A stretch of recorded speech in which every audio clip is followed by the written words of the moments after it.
On va commencer par une première question que Rabbi Shua Pinto va poser. Il a demandé pourquoi Moshe Rabbeinu a rajouté un jour. On dit dans tout le vendredi soir, on dit Yom HaShishi Vaychol HaShamayim, le sixième jour, la création Vaychol HaShamayim Baret, la création, le ciel et la terre a été terminée. Rashi dit sur place, c'est pas le vendredi soir. C'est pas le vendredi soir, même si on dit le vendredi soir, c'est pas le vendredi soir. Yom HaShishi, Rashi dit, c'est le Shishi de Sivan, le 6 Sivan. Le jour de Shavuot a été terminé la création de la terre. Et comme dit Rachamim sur place, le monde est en suspens jusqu'à que les Juifs disent Naaseh Nishma, quelques jours avant Matan Torah, et reçoivent la Torah le 6 Sivan. Et voilà que Moshe Rabbeinu vient et disent non, Hachem, s'il te plaît, on décale un jour. Il a vu que les Bnei Israël n'étaient pas prêtes. On décale un jour au 7 Sivan. Et Akash Baruch Hu a accepté. Mais c'est extraordinaire quand même, parce que Akash Baruch Hu, il a dit une chose. Moshe Rabbeinu, il vient. Rachamim nous disent que trois choses Moshe Rabbeinu, et concerne d'ailleurs Shavuot, trois choses Moshe Rabbeinu a décidé sans demander à Akash Baruch Hu, et Akash Baruch Hu lui a dit tu as bien fait. C'est quoi? C'est décaler le jour de Matan Torah, se séparer de sa femme, bon ça n'a rien à voir avec Shavuot, et briser les Luchot. Les trois choses Akash Baruch Hu lui a dit tu as bien fait. Donc voilà que Moshe Rabbeinu, il décale alors que le monde est en suspens jusqu'au sixième jour.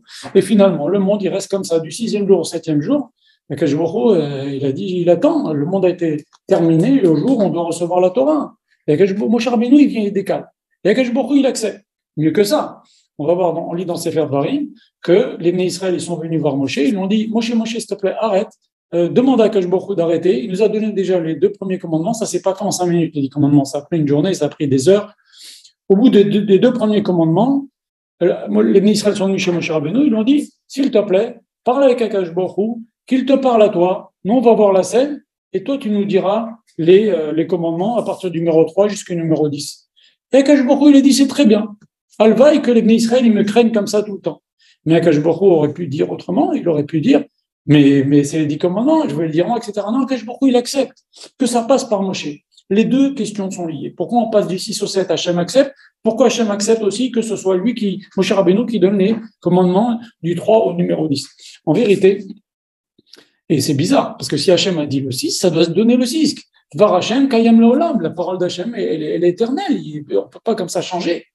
Alors, il faut comprendre une chose, que déjà, ça a été donné le 6 et le 7. Je vais vous expliquer pourquoi. Parce qu'en vérité, pourquoi les Bnei Israël ne se sont pas réveillés cette nuit-là et que nous, on fait la réparation de cela en étudiant la nuit de Shavuot? Parce qu'Akash Baruch Hu a fait que la nuit entre le 6 et le 7, il n'a pas fait nuit. Comme ça dit le Midrash. Et donc, en vérité, c'est vrai qu'on a reçu le 7, on a eu 24 heures de plus pour se préparer. Moshe Rabbeinu avait ses raisons, je ne veux pas en parler ici, mais en vérité, c'était en même temps le 6, puisqu'il n'y a pas eu de nuit au milieu. Et comme les Juifs étaient fatigués, parce qu'il n'y avait pas de nuit, ils se sont été se coucher beaucoup trop tard, et quand Hachem a voulu donner la Torah, les Juifs étaient en train de dormir. Et donc, c'est en même temps le 6, en même temps le 7. Et Akash Baruch Hu, il a accepté que ce soit le 7. Akash Baruch Hu, il a accepté que ce soit Moshe Rabbeinu qui donne les autres commandements. Et pourquoi? Et bien, voilà ce que dit le Rav. Il dit quelque chose d'extraordinaire. Il dit que en fait, et la Torah raconte encore autre chose. Elle nous dit que il y avait le son du chauffard au moment de Matan Torah qui allait de plus en plus fort. Qu'est-ce qu'on a besoin de nous raconter tout ça? Qu'est-ce qu'on a besoin? Quel rapport? Tout ça, c'est lié. C'est quoi le point commun? C'est que Akash Baruch Hu, il a voulu montrer que les Chachamim, pourquoi Akash Baruch Hu a accepté tout ça? Parce qu'Akash Baruch Hu, il a voulu montrer que les Chachamim ont un pouvoir énorme. Et donc, c'est pour ça qu'Akash Baruch Hu, il a accepté que Moshe Rabbeinu, il change même si Vaychol HaShamayim, c'est le 6, Akash Baruch Hu, il a accepté que Moshe Rabbeinu, il décale au 7, pour montrer que les Chachamim, ils ont une force. Et Akash Baruch Hu, il a accepté que Moshe Rabbeinu, il dise les commandements du 3 au numéro 10, pour montrer que les Chachamim, ils ont une force. Et il leur donne la force. Et Akash Baruch Hu, et c'est quoi cette histoire de chauffard? C'est qui le premier qui a écouté les Chachamim de toute l'histoire juive? C'est Yitzhak.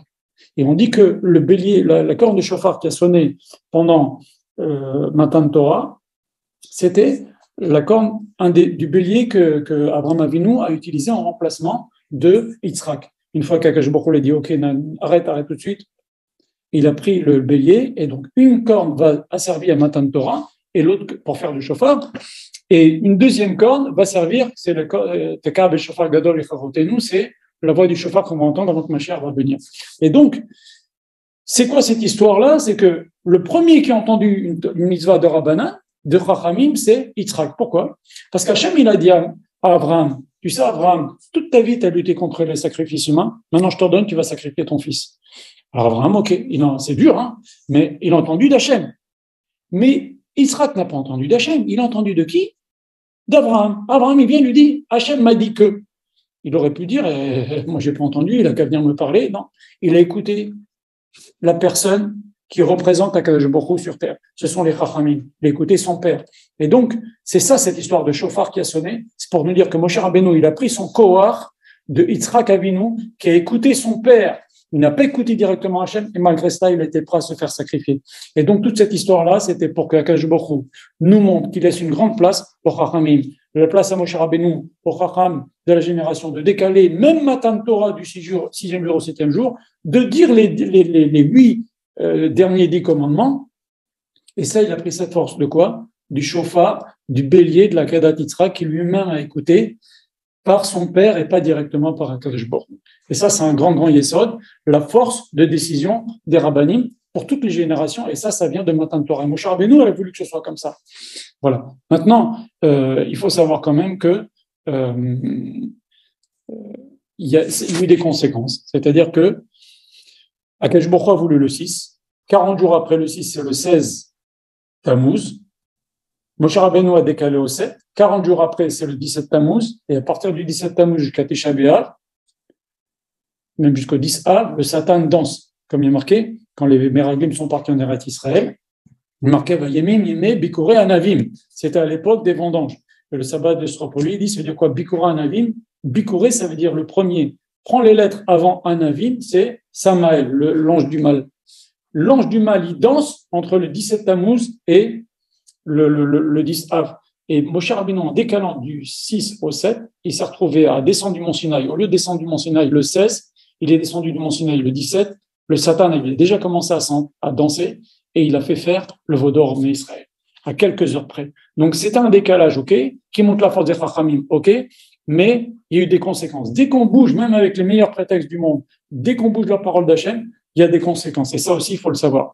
Maintenant, à ce sujet-là, le Khatam Sofer dit une chose extraordinaire. Il dit que normalement, on n'aurait jamais dû faire Matan Torah, on n'aurait jamais dû faire à Yom Tov Sheni, à Shavuot. Pourquoi? Parce que je veux bien qu'on fasse, on va faire Yom Tov Sheni à cause de ce fameux doute, quand est-ce va être Rosh Chodesh à l'époque, et donc comme on fait comme 2 jours de Rosh Hashanah, etc., on fixe 2 jours à Pessah. Ok, mais Shavuot dépend de Pessah. Si tu sais quand c'est Pessah, au moment de Shavuot, on sait quand est-ce que c'est Rosh Chodesh Nissan, même les gens qui habitaient loin d'Eretz Israël à l'époque. Donc il n'y avait pas besoin de faire ce jour-là de Safek.